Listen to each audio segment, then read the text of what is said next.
कराया। लोकसभा में अखिलेश जी के पिताजी के कारण ही, राजद के कारण ही, टीएमसी के कारण ही वो बिल गिरा था। तो इसका मतलब महिला विरोधी कौन हुए और अखिलेश जी की स्थिति क्या है, ये भी आपको देखने को मिले। और आगे और ने क्या बोला था, 5 सालों मुख्यमंत्री जब गुजरों की प्रतिमा कहां चली गई, वो भी मायावती के द्वारा लगी थी। उनके पिताजी 5 साल रहे, तब गुजरों की प्रतिमा कहां चली गई, जब गुजर अफगानिस्तान में रहते थे क्या, तब गुजर याद आ रहे हैं कि मोदी जी ने 1 बाई 1 करके देश के सर्व कल्याण, सर्व समाज के उत्थान की बातें करते हुए देश को आगे बढ़ते नहीं है। गुजर की प्रतिमा 5 साल मुख्यमंत्री रहे थे ना, तब क्यों नहीं लगी, पिछले 10 साल में क्यों नहीं याद आई। तो ये तो सब महुआ मोइत्री जिस तरह की योगी जी पर टिप्पणी कर रही है, बहुत गंदी टिप्पणी। जाकी रही भावना जैसी, जिनका चरित्र ही 1 साल की शादी उम्र में शादी करने के बाद, कितने बारे पति के साथ जाने के बाद, तो जाकी रही भावना जैसी प्रभु। अगर हमारे कहावत है उपलों का बिटोड़ा में से उपाय निकलेंगे, तो मोहिया मित्रा उनका चरित्र उसी प्रकार की भाषा निकलेगी।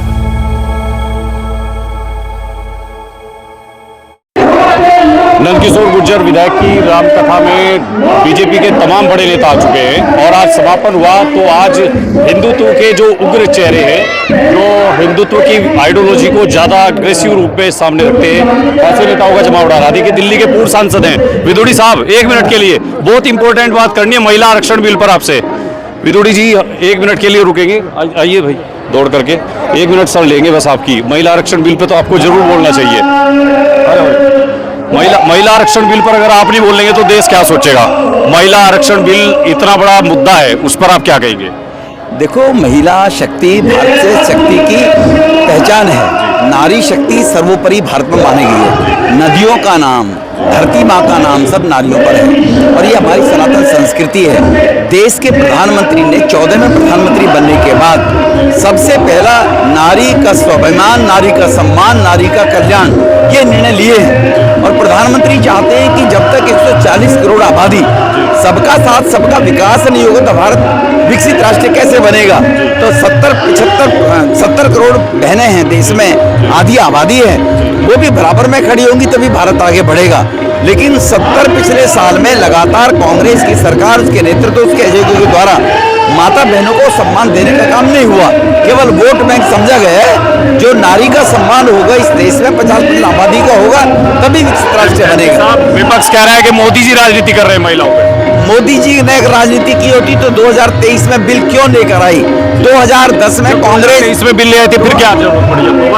बिल में बड़ा स्पष्ट है, बिल में बड़ा क्लियर है कि बिल के अंदर 2029 में परिसीमन के साथ, डिलिमिटेशन के साथ नारियों को 33% आरक्षण दिया जाएगा। ये 2023 के बिल में है, ये प्रावधान है पहले से, ऑलरेडी पहले से 2000 संशोधन आप लोग कर रहे थे। संशोधन नहीं कर रहे थे। 2027 के बाद, 2023 के बाद, 2027 में जनगणना के बाद नई आबादी के साथ ये निर्णय होगा। ये पहले 2023 के बिल में विद्यमान है।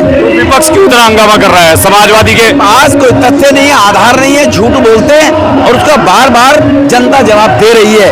राहुल गांधी कुछ भी बोले, खड़के कुछ भी बोले, लेकिन देश की जनता सब जानती है, पढ़ी लिखी है। अखिलेश यादव को ज्यादा कुछ हो रहा है। अखिलेश यादव कह रहे हैं कि हमने फेल कर दिया। 2010 में भी अखिलेश यादव के पिताजी थे जो कांग्रेस के सहयोगी थे, तब भी राज्यसभा में भाजपा ने सहयोग करके कांग्रेस को बिल पास कराया। लोकसभा में अखिलेश जी के पिताजी के कारण ही, राजद के कारण ही, टीएमसी के कारण ही वो बिल गिरा था लोकसभा के अंदर 2010 में।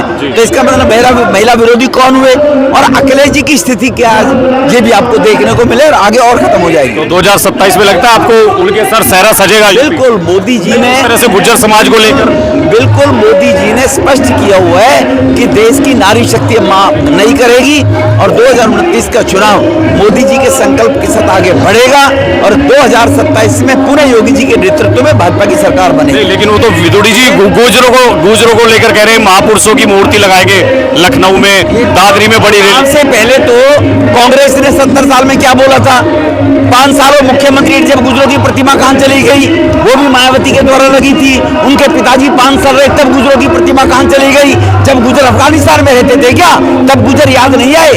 आज गुजर याद आ रहे हैं कि मोदी जी ने 1 वन बाई वन करके देश के सर्व कल्याण सर्व समाज के उत्थान की बातें करते हुए देश को आगे बढ़ा रहे हैं। अब उनके पास कोई मुद्दे नहीं है। गुजर की प्रतिमा 5 साल मुख्यमंत्री रहे थे ना, तब क्यों नहीं लगी?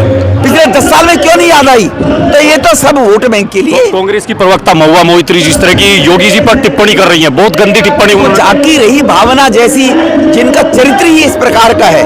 55 साल की शादी उम्र में शादी करने के बाद, कितने बारे पति के साथ जाने के बाद, तो जाकी रही भावना जैसी ता प्रभु मुहूर्त देखी तिन तैसी।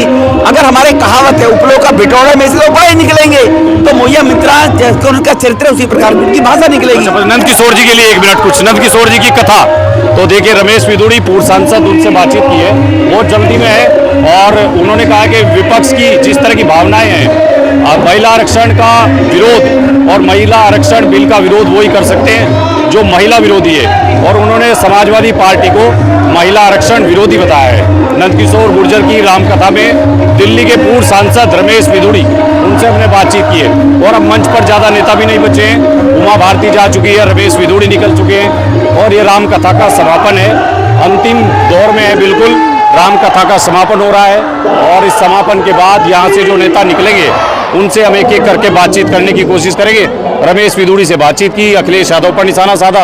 उन्होंने कहा कि 10 साल सत्ता में रहे, आपके पिताजी के पास सत्ता रही, तब आपको गुर्जर याद नहीं आए, अब गुर्जरों पर राजनीति करनी शुरू कर दी है। इस तरह का तंज कसा है रमेश विदुड़ी, दिल्ली के पूर्व सांसद। उन्होंने और भी नेता हैं, उनसे भी बातचीत करेंगे। फिलहाल के लिए धन्यवाद।